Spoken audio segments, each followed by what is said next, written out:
Welcome to all. आज हम next topic start करेंगे, इक्वेशन ऑफ इवोल्यूट। इवोल्यूट की इक्वेशन कैसे फाइंड करेंगे। जैसे प्रीवियस आर्टिकल में आपको बताया, इक्वेशन ऑफ इनवॉल्यूट फाइंड किया है, इनवॉल्यूट का कर्वेचर और टॉर्जन फाइंड किया है। उससे पहले हमें इनवॉल्यूट और इवोल्यूट का पता होना चाहिए। तो सबसे पहले आपको डेफिनेशन बताई थी, ज्योमेट्रिकल रिप्रेजेंटेशन बताई है कि what is the geometrical representation of involute and evolute, what is the meaning of both curve involute and evolute. तो इस टॉपिक में इवोल्यूट की इक्वेशन कैसे फाइंड करेंगे। सबसे पहले, जैसे आपको प्रीवियस आर्टिकल में बताया, सबसे पहले इवोल्यूट को ज्योमेट्रिकली रिप्रेजेंट करते हैं, और ये आपको ऑलरेडी बताया है। ये this is the geometrical representation. This is first curve को C1 से रिप्रेजेंट किया, and this is second curve, this is another curve denoted by C2। ये सारे पॉइंट आपको पहले बताएं। ये this is a tangent to curve C1 which is normal to curve C2। ये जो टेंजेंट है ये सेकंड कर्व पर नॉर्मल है। This is a tangent to curve C2।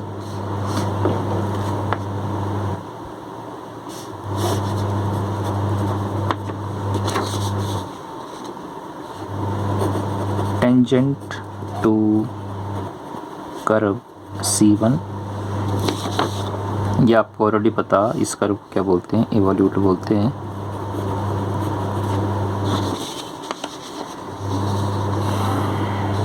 This is a reference point O। इस पॉइंट को A से represent किया था, इस पॉइंट को B से रिप्रेजेंट किया, फिर O और रेफरेंस पॉइंट को A और B के साथ ज्वाइन किया।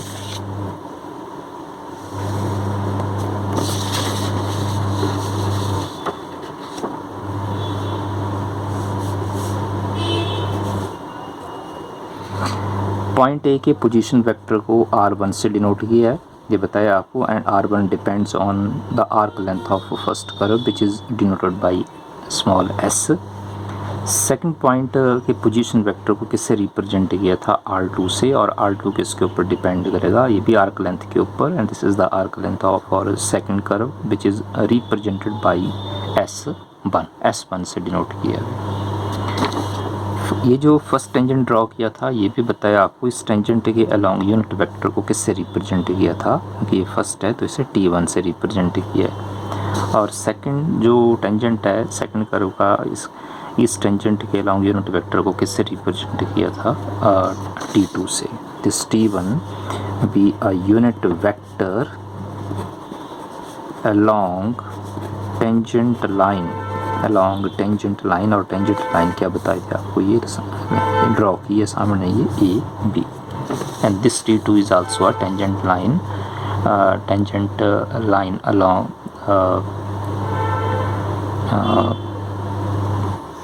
this T2 be a unit vector along this tangent line to curve C2.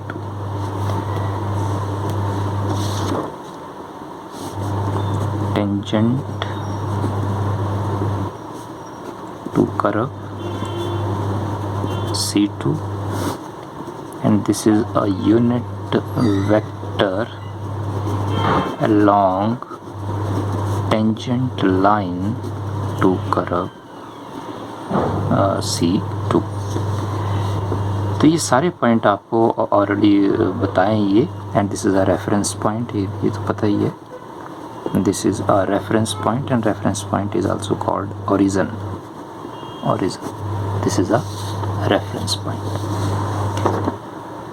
अब देखो, इस केस में फाइंड क्या करना, इवोल्यूट। ये this first curve is called evolute, and this second curve को क्या बोलते हैं, इनवॉल्यूट बोलते हैं। ये आपको पहले बताया ये। तो इस फर्स्ट कर्व की का इक्वेशन कैसे फाइंड करनी है with respect to second curve, with the help of second curve, इसका मतलब सेकंड पॉइंट गिवन होगा ये। तो यहाँ एक और पॉइंट बताएंगे ये आपको पता कि एक टेंजेंट एक यूनिट वेक्टर, तो आपको यहाँ बताया ये आपको पता है ये क्योंकि ये जो आप कर्व ड्रॉ कर रहे हैं ना ये कर्व स्पेस में है। तो जब आप स्पेस की बात कर रहे हैं तो ये 3D है, और जब 3D की बात कर रहे हैं तो 3 एक्सिस हैं, तो और 3 एक्सिस के अलॉन्ग ये कितने यूनिट वेक्टर होते हैं 3। तो एक यूनिट वेक्टर तो आ गया T1 T, तो और 2 यूनिट वेक्टर को किससे रिप्रेजेंट करते हैं, N और B से रिप्रेजेंट करते हैं। तो मैं रिप्रेजेंट कर रहा हूँ ये, this is a second unit vector, ये T आ गया, this is a second unit vector N, this is a unit vector N be a unit vector along, ये आपको बताया, this is a unit vector along principal normal, and this is a unit vector, this B be a unit vector along binormal, and these vectors are fundamental vector। ये इन vector को क्या बोलते हैं, fundamental vector बोलते हैं। these are fundamental vectors, fundamental vectors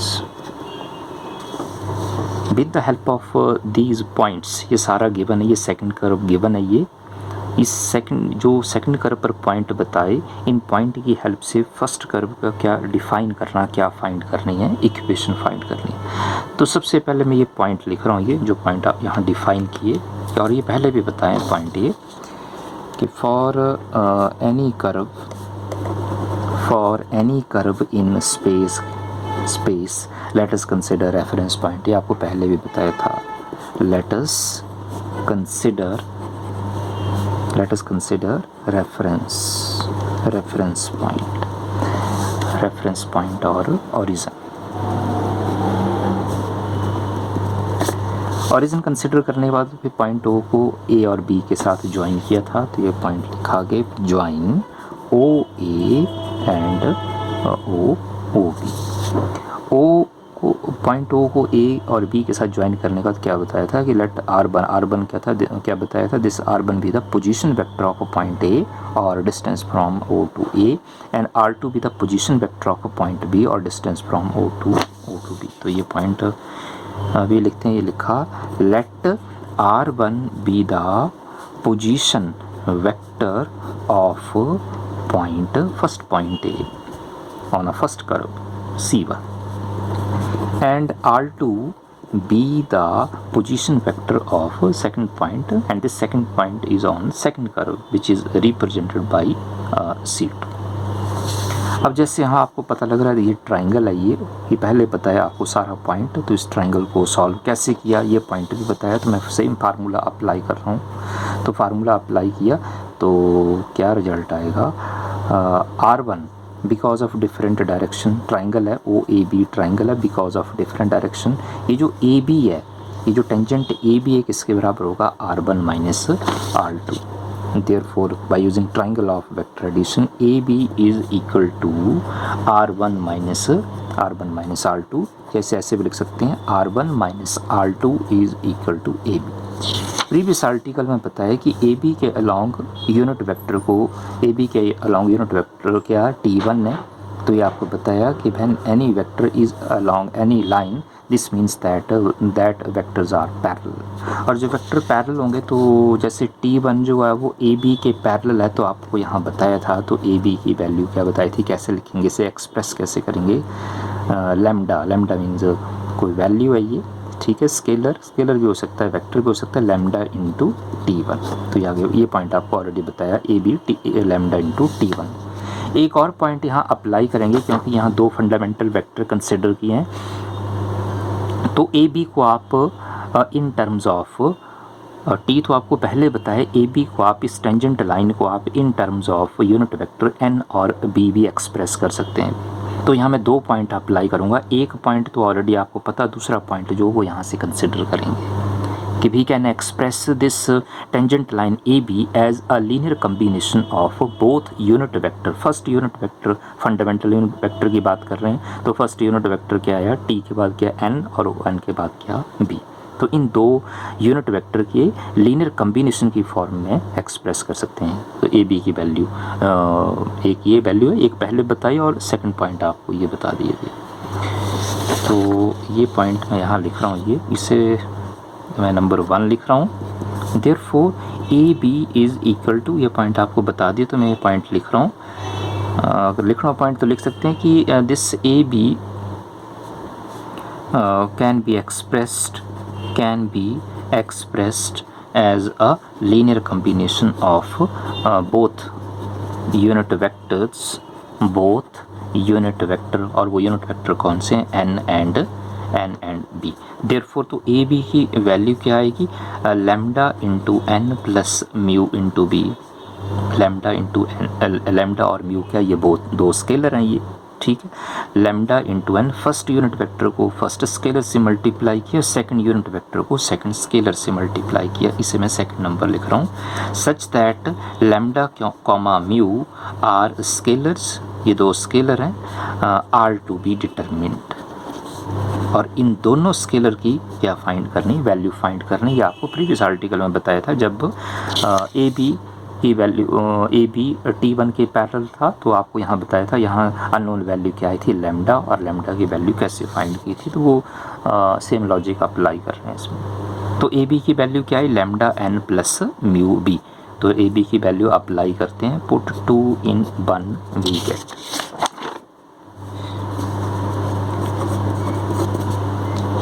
2 in 1 we have। Therefore R1 is R1 number 1 क्या, R1 minus R2, R1 minus R2 is equal to A B, और A B की वैल्यू क्या फाइंड की, lambda N plus mu B.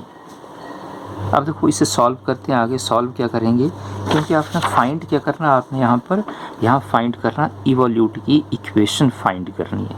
Means first curve, ये first curve है, ये evolute है, और इस कर्व की इक्वेशन फाइंड करनी है। और इस कर्व के लिए पोजीशन वेक्टर को किससे रिप्रेजेंट किया है, R1 से। मीन्स R1 की वैल्यू फाइंड करनी है। तो R1 की वैल्यू क्या आएगी, यहाँ से R1 की वैल्यू आएगी R2 प्लस R2 को राइट हैंड साइड रिप्लेस करेंगे, साइन चेंज हो जाएगा positive, lambda N plus mu B.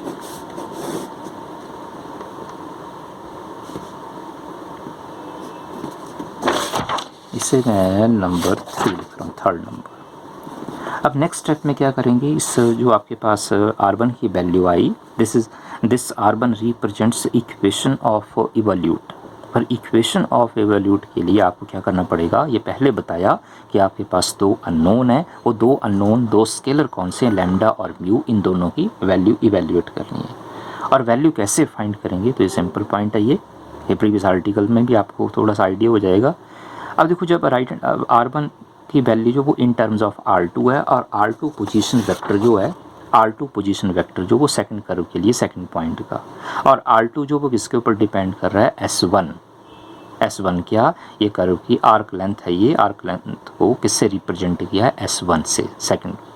तो R2 S1 के ऊपर डिपेंड है, तो मैं R1 का डेरिवेटिव फाइंड करूँगा with respect to S1, with respect to S1। तो पॉइंट लिखा गया, differentiate 3 with respect to S1 भी है। Therefore dR1 over dS1 derivative with respect to S1 है R2 plus lambda N plus mu B. Solve करते हैं इसे, लेकिन आपको अगर आप लेफ्ट हैंड साइड चेक करेंगे तो आपको यहाँ से पता लगेगा कि R1 S1 R1 का रिलेशन जो किसके साथ है, ये यहाँ बताया। देखो ये R1 जो वो पोजीशन वेक्टर, ये पॉइंट ए का, और R1 जो वो किसके ऊपर डिपेंड है, एस के आर्क लेंथ फर्स्ट कर्व। तो क्या करेंगे, लेफ्ट हैंड साइड यहाँ क्या पॉइंट अप्लाई करेंगे, यहाँ आर्क लेंथ एस इंट्रोड्यूस करेंगे। ये पॉइंट भी पहले बताएं आपको, और कैसे इंट्रोड्यूस करना, तो डी एस से मल्टीप्लाई और डी एस से देखो डिवाइड, ये पहले आपको बताया पॉइंट। और right hand side derivative find करते हैं, तो आएगा dR2 over dS1 plus dds1 of lambda N, और ये थर्ड है, डेरिवेटिव फाइंड करेंगे mu B. Left hand side check करेंगे, देखो R1 जो है, R1 अच्छे सॉल्व करेंगे, रीअरेंज करते हैं, dR1 को किससे डिवाइड करेंगे, ds से into ds over ds1। R2 का डेरिवेटिव फाइंड करेंगे विद रिस्पेक्ट टू S1, क्योंकि R2 S1 के ऊपर डिपेंड है, तो इसे R2 डैश, क्योंकि जब भी आप derivative with respect to arc length find करेंगे तो नोटेशन डैश अप्लाई करते हैं, और यहाँ आप प्रोडक्ट फार्मूला अप्लाई करेंगे। तो क्या आएगा, lambda into n dash plus lambda dash into n. तो ये आपको प्रीवियस आर्टिकल में बताया था कि लैम्डा और म्यू को आपने यहाँ पर वेरिएबल कंसिडर करना, क्या कंसिडर करना, वेरिएबल। ऐसे म्यू को भी वेरिएबल कंसिडर करेंगे, mu into b dash, mu into d b over d s one. तो बी का derivative with respect to s one with respect to arc length, तो डैश अप्लाई करेंगे, plus mu dash into b. R1 का derivative with respect to S find करेंगे, तो इसे क्या लिखेंगे, R1 dash into d s over d s one, R2 dash plus lambda into n dash plus lambda dash n plus mu into b dash plus mu dash b. अब देखो यहाँ एक point है, तो ये फार्मूले सारे क्लियर हैं, आपको पहले बताए हैं। ये क्या बताया कि R dash unit vector along tangent line को किससे रिप्रेजेंट करते हैं, वो आपको पहले पता, R डैश जो वो T होता है, तो R1 डैश की वैल्यू क्या होगी, T1, तो इसे T1 से, और R2 डैश इज़, तो इसे T2 से डिनोट कर सकते हैं। अच्छा, यहाँ n dash means d n over d s, तो ये आपको पता है, by using Serret Frenet formula, by using Serret Frenet फार्मूले, d n over d s की value tau b minus kappa into t, क्योंकि राइट हैंड साइड R2 आ रहा है, पोजीशन वेक्टर R2, और R2 डैश की value in terms of T2 है, तो मैं यहाँ इस T को T2 से रिप्लेस करूँगा, tau b minus kappa into T2, तो ये एन डैश की वैल्यू आ गई। और क्या इसमें n dash, b dash means d b over d s, again by using Serret Frenet formula minus tau into minus tau n. तो ये कुछ एक फार्मूले अप्लाई करेंगे, जैसे देखो R1 डैश की वैल्यू अप्लाई करेंगे, R2 dash b, n dash b और बी डैश, तो ये वैल्यू अप्लाई करते हैं। देयरफॉर R1 डैश की वैल्यू क्या,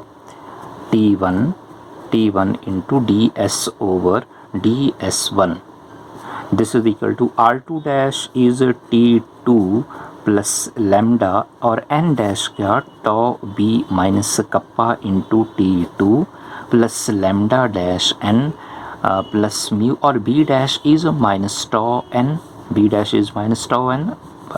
the help of Serret Frenet formula plus mu dash B.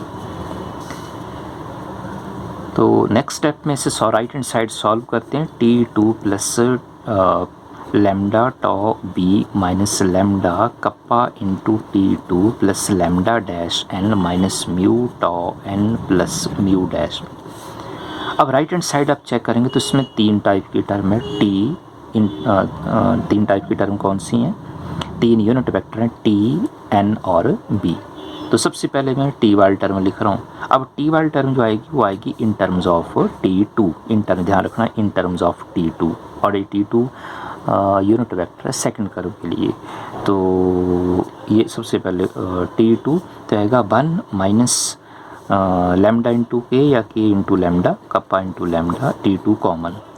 फिर उसके बाद एन वाली टर्म, तो एन में क्या, ये एन वाली टर्म एक है lambda dash minus mu into tau n common, और टी एन के बाद आएगा बी, और बी में आएगा एक टर्म ये है बी कॉमन, लैम्डा टॉ प्लस म्यू डैश, ये बी कॉमन, और ये वैल्यू आई T1 into d s over d s one, इसे नंबर 4। फाइंड क्या करना ये आपको पहले पता, ये यहाँ बता दिया आपको इक्वेशन ऑफ इवोल्यूट में कि इवोल्यूट के लिए इवोल्यूट की इक्वेशन फाइंड करने के लिए क्या फाइंड करना, दो अननोन, और वो दो अननोन कौन से हैं, लैम्डा और म्यू, ये दो अननोन हैं, इन दोनों अननोन की वैल्यू फाइंड करनी है। तो ये वैल्यू कैसे फाइंड करेंगे, तो इससे सॉल्व किया, डेरिवेटिव फाइंड करने के बाद जो लास्ट एक्सप्रेशन आया, ये पहले भी बताया आपको पॉइंट ये। अब नेक्स्ट स्टेप में क्या करेंगे आप, डॉट प्रोडक्ट फाइंड करेंगे। अब डॉट प्रोडक्ट कैसे फाइंड करनी है आपने, कौन सा यूनिट वेक्टर अप्लाई करना, तो ये जो आपके पास वैल्यू आई, ये वैल्यू जो है, क्योंकि इवोल्यूट की इक्वेशन फाइंड करेंगे with the help of involute, और इनवॉल्यूट के लिए यूनिट वेक्टर को किससे रिप्रेजेंट किया, T2 से। तो डॉट प्रोडक्ट फाइंड करेंगे विद यूनिट वेक्टर T2। तो ये लिखा पॉइंट, टेकिंग डॉट, या इसे क्या बोलते हैं, स्केलर भी बोलते हैं, स्केलर प्रोडक्ट, टेकिंग डॉट और स्केलर प्रोडक्ट बाई T2 भी गेट। तो T2 अप्लाई कर रहे हैं, डॉट प्रोडक्ट फाइंड कर रहे हैं, T1 dot T2 into DS over DS1, right hand side में डायरेक्ट अप्लाई कर रहा हूँ, 1 minus kappa into lambda T2 dot T2 plus lambda dash minus mu into dot T dot N plus lambda tau plus mu dash T2 dot B। तो ये तो आपको पता T1 T2 के तो परपेंडिकुलर है, क्योंकि T1 जो T2 पर नॉर्मल है, ये आपको पहले बताया, ये तो ये पॉइंट पहले पता आपको। T1 जो वो T2 पर क्या, ये नॉर्मल है, सेकंड कर्व पर नॉर्मल है, तो ये तो परपेंडिकुलर है, डॉट प्रोडक्ट 0 आएगी। ये सेम यूनिट वेक्टर है, डॉट प्रोडक्ट 1 आएगी, ये भी 0 आएगा, T डॉट N भी 0, T2 डॉट B भी क्या आएगा, 0। तो रिमेनिंग वैल्यू क्या आई, left hand side 0 into DS over DS1 is 0, right hand side ये 1 से मल्टीप्लाई करेंगे, 1 minus kappa into lambda, second और थर्ड टर्म भी 0। तो यहाँ से नेक्स्ट स्टेप में क्या फाइंड करेंगे आप, ये आपको यहाँ से पता लग रहा है क्या वैल्यू आएगी, यहाँ से फर्स्ट अननोन लैम्डा की value. This implies minus kappa into lambda is -1, minus cancel, और लैम्डा की वैल्यू क्या है, 1 over kappa, 1 over kappa, kappa means curvature. और कर्वेचर का देखो, ये जो क्या एक्सप्रेशन है, ये कर्वेचर रेसिप्रोकल फॉर्म है, और कर्वेचर का जो रेसिप्रोकल होता है उसे किससे रिप्रेजेंट करते हैं, रो से, और rho means radius of, this is called radius of curvature. Radius of curvature means lambda की वैल्यू क्या आई, रो।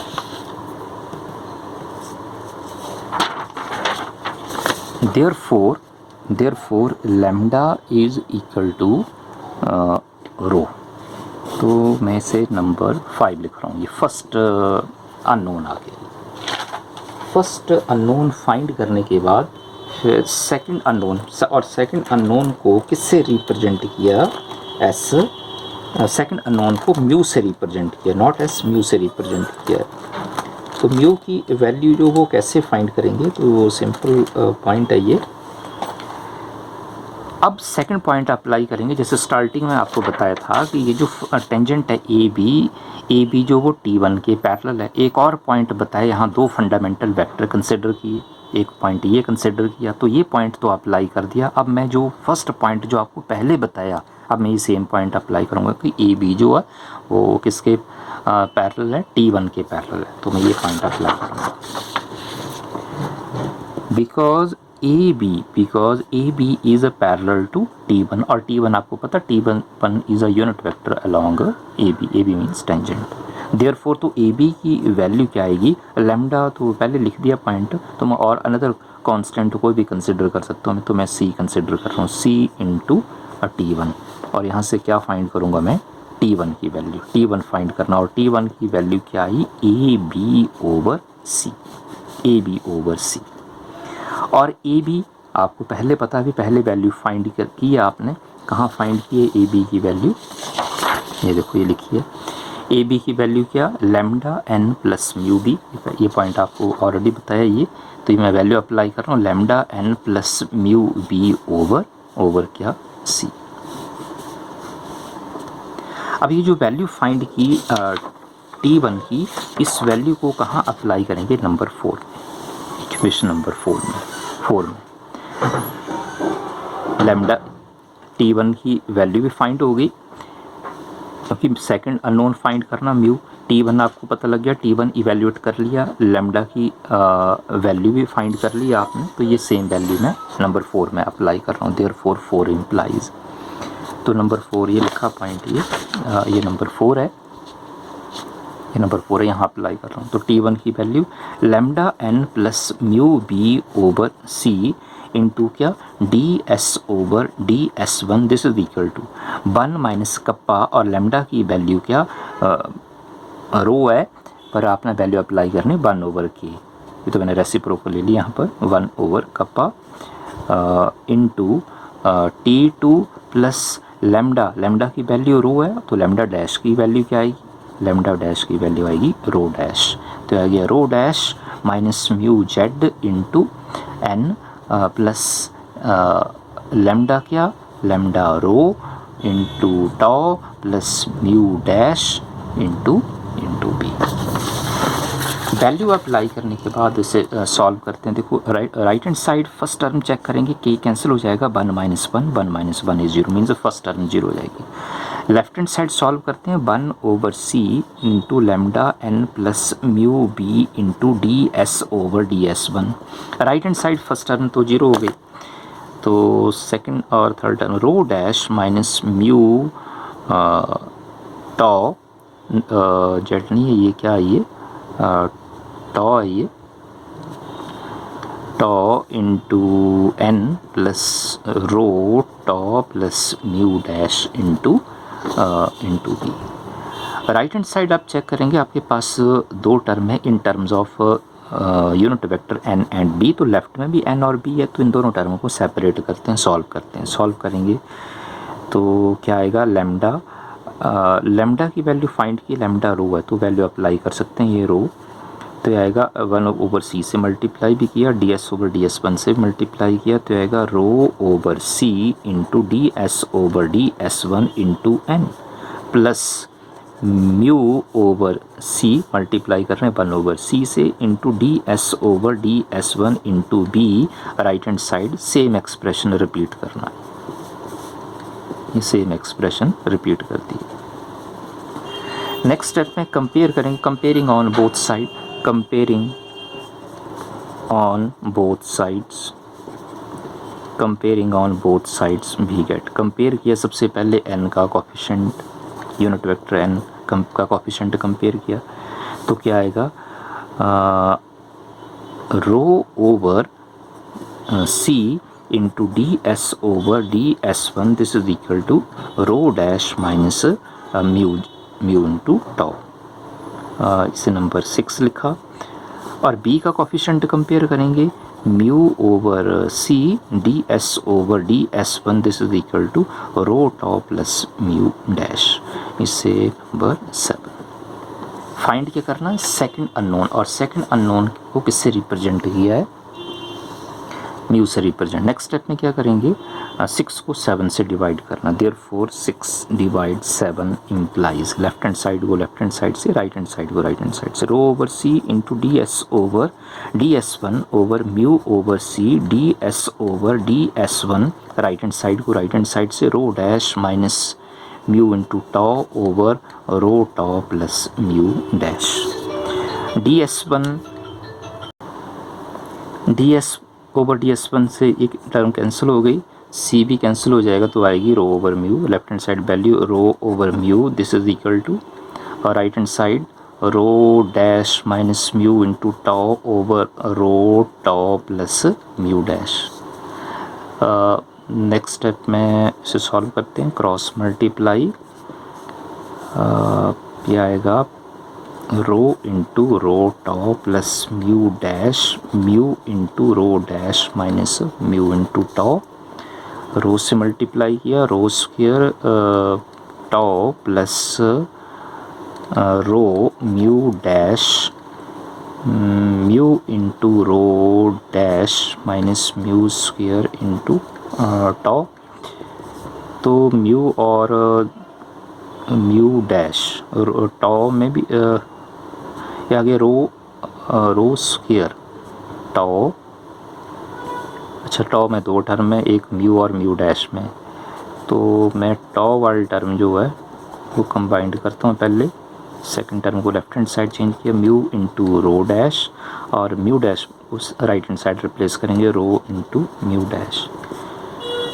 लेफ्ट हैंड साइड चेक करेंगे, rho square plus mu square, tau common, torsion common, और right hand side mu into rho dash minus rho into mu dash.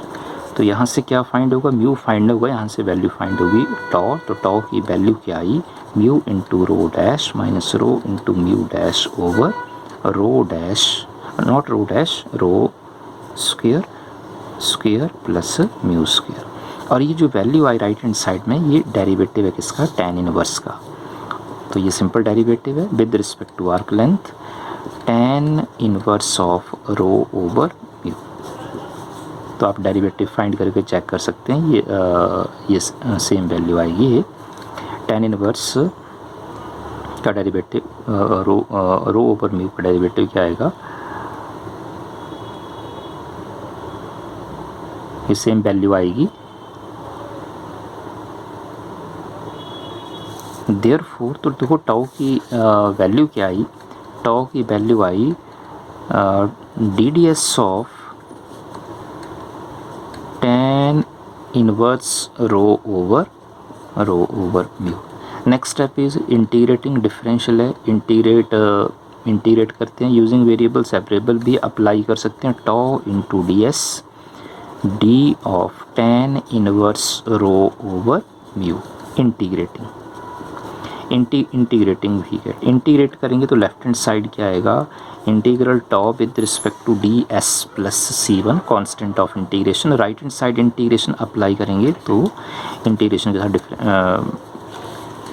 Derivative cancel हो जाएगा, both are inverse of each other, tan inverse rho over mu. C1 क्या, ये integration constant.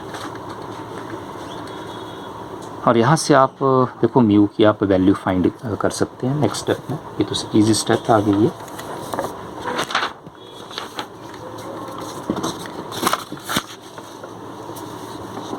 Therefore देखो value क्या है आपके पास, integral tau with respect to d s plus C1 is tan inverse rho over mu. Taking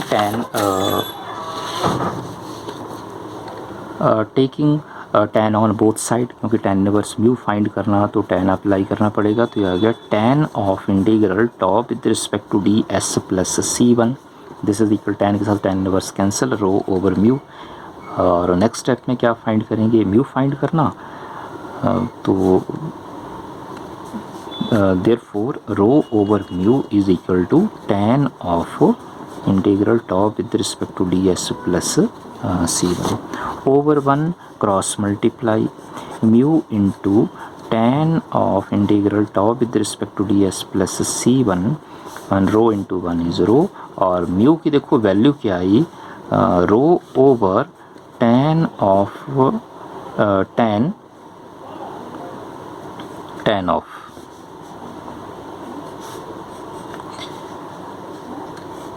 integral tau with respect to d s plus C1। अब देखो आपको पता है 1 ओवर tan का रेसिप्रोकल क्या होता है, कॉट, तो ये लिखा rho into cot of integral tau with respect to d s plus C1। ये देखो सेकंड अननोन भी फाइंड हो गया, म्यू की वैल्यू भी आ गई, और फर्स्ट अननोन लैम्डा की वैल्यू क्या फाइंड की थी, 1 ओवर के, 1 ओवर कप्पा, और कप्पा का कर्वेचर का रेसिप्रोकल को क्या बोलते हैं, रेडियस ऑफ कर्वेचर। तो लैम्डा की वैल्यू भी पता लगी, फर्स्ट अननोन भी फाइंड हो गया, सेकंड अननोन भी डिफाइंड हो गया। अब ये दोनों वैल्यू जो वो कहाँ अप्लाई करेंगे, तो आपको ये बताया था मैंने पहले, ये देखो यहाँ अप्लाई करेंगे, इसे इस इक्वेशन को नंबर 3 लिखा है, देयरफॉर 3 इम्प्लाइज R1 3 क्या, R1 is R2 plus lambda n plus mu b, this is equal to R2 plus, अब देखो लैम्डा क्या, लैम्डा रो n, और म्यू क्या फाइंड किया, म्यू की वैल्यू है rho into cot of integral tau with respect to d s plus C1 into क्या b, ये आ गई value R1 means which is an equation of evolute. और इसे इक्वेशन नंबर लिखेंगे 8, equation number 8। Therefore this 8 represents equation of evolute. This is the equation of evolute. Next step में इसे आगे भी सिंप्लीफाई किया जा सकता है, इस एक्सप्रेशन को, इक्वेशन को आगे भी आप सॉल्व कर सकते हैं। एक स्टेप कैसे सॉल्व कर सकते हैं, ये जो इंटीग्रल आपके पास, integral tau with respect to d s, में से सपोज कर रहा हूँ let integral tau with respect to d s, इसे मैंने सपोज कर लिया फंक्शन फाई देयरफॉर 8 इम्प्लाइज, तो R1 की वैल्यू क्या आएगी, R2 plus rho n plus rho into cot of phi plus C1 into b. Suppose इसे मैंने नंबर 9 लिख दिया, 8 के बाद इक्वेशन नंबर 9। अब देखो इसे और भी सिंप्लीफाई कर सकते हैं। ये C1 क्या, ये आपको पता ही है, कांस्टेंट ऑफ इंटीग्रेशन है। सपोज अगर मैं C1 कंसिडर कर रहा हूँ, C1 की वैल्यू मैंने कंसिडर कर ली π/2 plus C2। Suppose if we consider this first constant C1 is π/2 plus C2, therefore 9 implies, तो ये वैल्यू मैं अप्लाई कर रहा हूँ यहाँ पर C1 की, तो R1 की वैल्यू क्या आएगी, R2 plus rho n plus rho into cot of phi plus π/2 plus C2। C1 की वैल्यू क्या कंसिडर की, 90 प्लस कांस्टेंट है, π/2 प्लस C2 इंटू बी। और ये तो आपको पता ही है, इन दोनों को आप कंबाइंड कर सकते हैं एंगल, तो आप इसे लिखेंगे π/2 प्लस फाई प्लस C2, और cot 90 plus theta is minus tan theta. R2 plus rho n negative हो जाएगा, minus rho into tan of phi plus C2, this is theta, phi plus C2 into b. This is the another representation of equation of evolute, which is also represents the equation of evolute। तो simple article है ये। सबसे पहले आपको, जैसे आपको previous lecture में बताया, आपको सबसे पहले आपको इवोल्यूट की ज्योमेट्री पता होनी चाहिए कि इवोल्यूट को ज्योमेट्रिकली कैसे रिप्रेजेंट करते हैं, ज्योमेट्रिकली मीनिंग क्या। अगर आपको ज्योमेट्रिकली मीनिंग समझ आ गया तो आप इवोल्यूट की इक्वेशन फाइंड कर सकते हैं। और ये सारे पॉइंट आपको इससे पहले जो लेक्चर करवाए हैं, उन सारे लेक्चर में जो टॉपिक आए हैं, 2-3 जो लेक्चर करवाए इससे पहले, उन सारे लेक्चर में ये सारे पॉइंट आपको पहले बताएंगे। सिर्फ इसमें एक और पॉइंट अप्लाई किया, यहाँ 2 फंडामेंटल वेक्टर कंसिडर किए कि एक यूनिट वेक्टर तो ऑलरेडी है, 2 यूनिट वेक्टर और कंसिडर किए, सिर्फ एक और पॉइंट कंसिडर किया। तो ये सिंपल आर्टिकल है और इम्पॉर्टेंट है। Thank you.